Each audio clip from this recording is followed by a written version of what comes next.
It's pretty trite and cliche at this point, right? President Trump's a dictator, we're on the verge of fascism, democracy is in danger.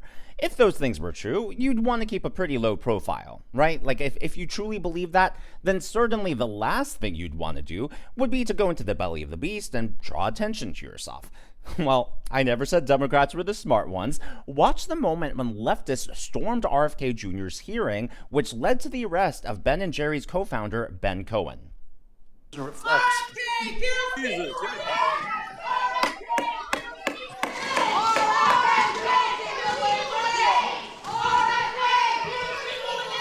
The witness will suspend. The committee will come to order.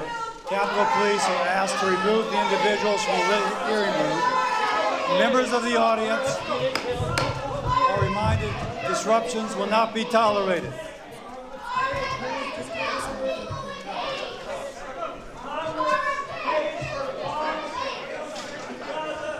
Members of the audience are reminded disruptions will not be permitted while the committee conducts its business. Capitol Police are asked to remove the individuals from the hearing room.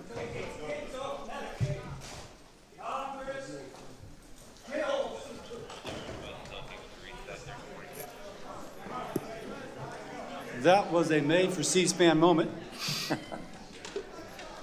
The secretary will resume. So, Ben Cohen wasn't just dragged out of the hearing, he actually was arrested. Now, this hearing obviously has to do with HHS and all things related to health, so I have no idea why Ben Cohen was screaming about Gaza. I don't know if he realizes that there's a separate committee and other hearings for foreign affairs. Maybe he should go to those. And honestly, I have no idea what they were trying to accomplish there other than draw attention to themselves. Like, do they think that they somehow got RFK Jr. to change his mind on the topic, or do they think that they somehow educated the public on their points of view? I don't think so. Talk about privilege, to be able to do what they did without fear of repercussion. And just on a personal note, RFK's reaction at the very beginning when he had the jump scare moment when the protesters disrupted the meeting, I'd like to think that that's how he reacts every time I open a bag of potato chips. Well, the rest of the hearing also had fireworks, though certainly not as disruptive.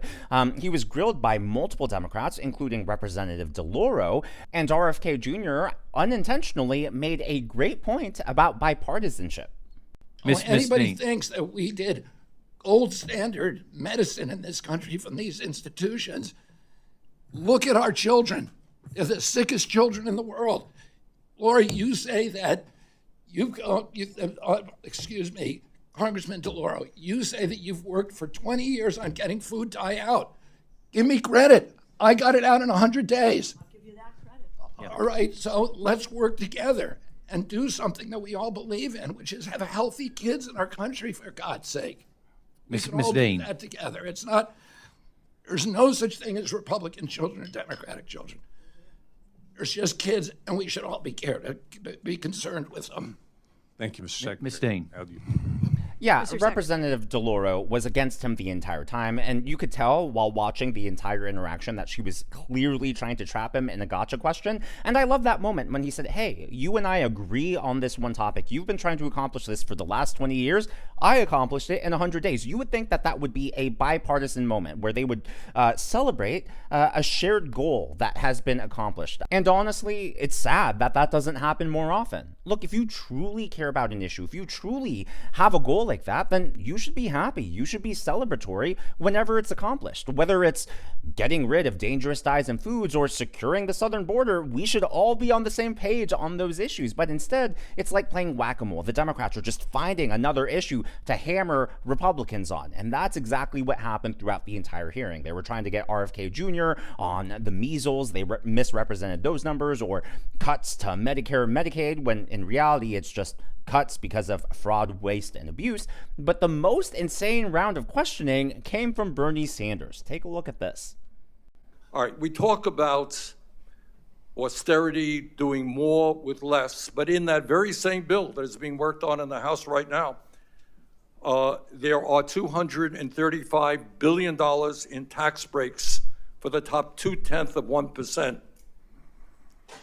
Do you think that makes sense when that same bill would throw 13 million people off of Medicaid? Should we give tax breaks to billionaires and throw kids and others off of Medicaid?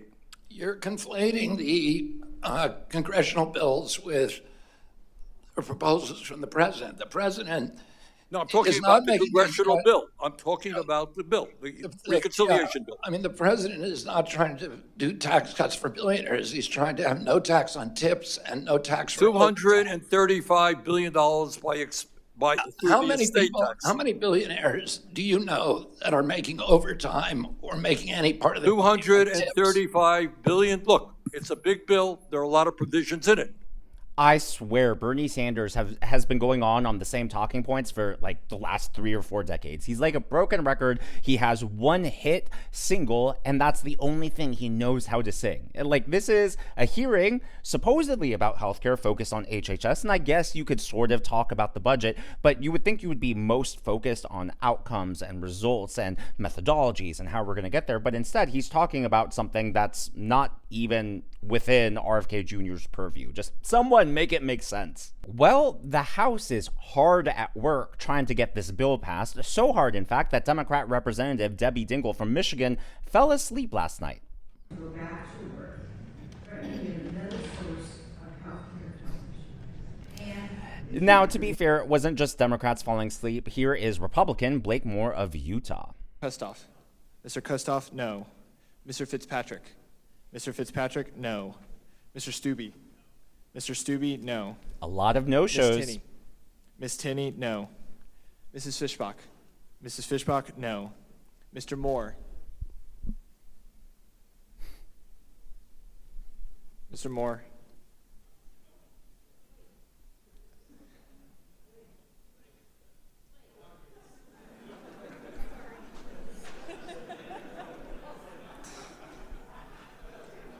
Mr. Moore, no.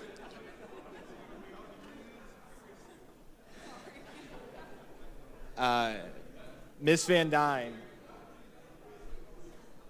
Keep in mind that congressmen and congresswomen get paid $174,000 a year to serve in the House of Representatives. I think for that much money, you can afford, certainly, to stay awake for one night. Over on MSNBC, they were trying to excuse this, saying, well, it was an all-nighter, it went really late. I'm sorry, do you do all-nighters every single night? I doubt they even do this once a month. For a salary that high, I would expect civil servants to be able to stay awake for one night and do their jobs. Especially when my tax dollars are paying you to figure out how many dollars I'll be paying in taxes next year. Just saying. In today's video, I would like to recognize James Dennis, USMC Carr, and Kevin Vinicombe as the members of today's Governor's Club. Again, these are people who have given super thanks to the channel or tips. I really appreciate the support, and I'm glad that you enjoy the videos. James, you asked the names of my pets. The dog's name is Drogon, and the tuxedo cat, the handsome tuxedo cat, is named Matrim. I replied to your comment, but just in case you didn't see it, left a link to that in your original comment, and then the new kitten. We will do a guessing game. I will announce that shortly. So by now you're probably familiar with Sri Thanedar. He is the congressman who attempted to impeach President Trump. That fell through today. It looked like they were going to force a vote, but at the very last minute, the vote was pulled. Well, he was approached on the streets back in Michigan, and he apparently doesn't even know the main cities in his district. How embarrassing for him. I don't know. What are the 5 Grosse Points cities? Well, look, I'm not here to answer a quiz. I'm here to say that I'm going to fight for the people of Detroit. I'm going to fight for my constituents. And Grosse Pointe. And all of the Grosse Taylor. Points and all of Taylor and every E-course. every part of the 13th district. Can I just do this real quick? Grosse Pointe Park, Grosse Pointe Woods, Grosse Pointe Farms, and Grosse Pointe Shores. Okay. Right. You know, on your campaign filings, it says occupation. Yours says United States government. Aren't you employed by the people of the United States? Yeah, I am. Okay, you fix that one. Okay, and finally, you're getting nailed with this one. The beagles. You abandoned the beagles, left them to die in their cages at your pharmaceutical I love testing. animals. Look, I'm going to represent the people in my district. Oh, if only I knew where they lived. What a joke. And speaking of jokes, we're going to turn now to CNN, which apparently is trying to become the next Babylon Bee. Take a look at this headline. Trump's egg price fiction has suddenly become reality. That is a funny way to admit and report on the fact that egg prices are coming down. I mean, is it not? Am I missing something here? The sad part is they think they're out to get President Trump. They think they're calling him out for his fiction when it's reality. Someone make it make sense. I guess that's the theme for today's video. Speaking of jokes, even more coming today, apparently. This was from the New York Times. It was a video opinion of 3 Yale professors, or should I say 3 former Yale professors. We study fascism and we're leaving the United States. They have now gone to Toronto, and they apparently have all taken jobs at the University of Toronto. To me, you know, if you're going to be that radical, that far left, I would rather have you teaching in Canada than in the United States. But what a brave statement. What a way to stand up to the man. Yeah, you guys are really brave fighters. I mean, of course, it's a joke that they even believe that in the first place, but talk about strength, talk about courage. Democracy dies in darkness. Oh, wait, that's the Washington Post. Well, you do know who's taking a brave stand. You know who's really sticking it to the man. The employees of Starbucks. Apparently, 1,000 Starbucks employees are striking right now. You'll never guess the reason why. I believe that. I believe that we will. I believe that we will. I believe that we will win. I believe that we will win. I believe that we will win. I believe that we will win.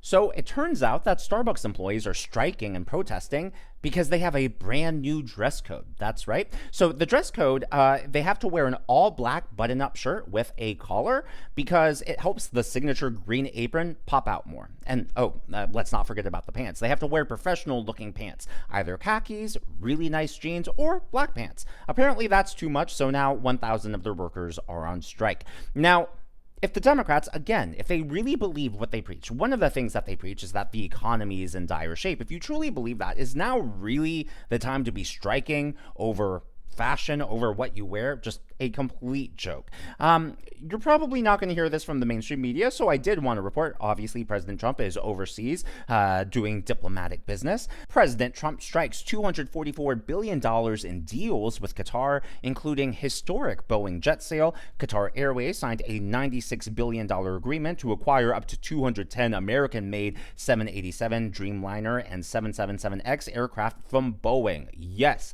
make things, produce things, manufacture things in America yet again. And that leads to today's question of the day. A lot has been said about this palace in the sky, the gift that is being given to President Trump. What do you think about that? Do you like it? Are you against it? The Democrats are freaking out about it. They're flipping out.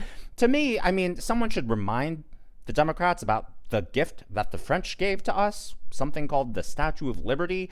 I mean, if you have concerns, I think the only reasonable concerns to have about this would be the security, right? Let's make sure that it's not bugged or equipped to malfunction or anything like that. But assuming it's engineered safely and that there are no defects and there's nothing planted inside of it, I don't see an issue, especially if the DOJ has already looked into it. But as always, all of that is just my analysis and commentary. That's what's going on in the world of politics from my point of view, and I'd love to hear from you. So let me know your thoughts on the question of the day in the comments below. In my previous video, I asked about whether or not you support President Trump's executive order on the most favored nation status and whether or not you would support that being codified. And the overwhelming response, I'd say by about like 98%, was that you guys supported it. Now, obviously, a lot of people want to look into what's being proposed and make sure that there are no poison pills, as I referred to them in Ro Khanna's proposition. But other than that, I really was surprised that it was an overwhelming support. I was sort of expecting somewhere along the lines of like 75-25, but to see it 98 to 92% based on the comments so far, really overwhelming support for that. So I thought that was great to see. If you haven't already, please be sure to give me a thumbs up. I know it's a simple thing to ask for, but it really does help me reach more viewers like you in the algorithm. Yes, Kitten guessing game coming soon. I will reveal that shortly. Be sure to smash that subscribe button and to check out one of these videos.